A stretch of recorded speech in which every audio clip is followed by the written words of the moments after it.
the largest number of claims to health policies are because of people going through a divorce and those people falling ill as a result. That's because it is such a stressful thing.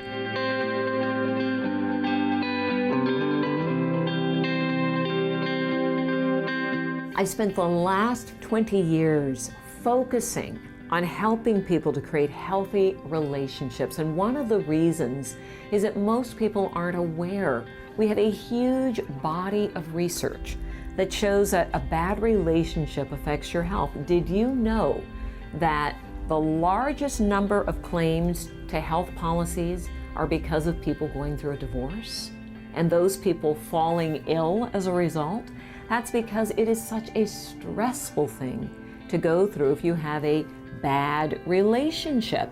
Now, the good news is we can learn better and do better in relationships, but be aware that getting that relationship healed can actually heal your body too.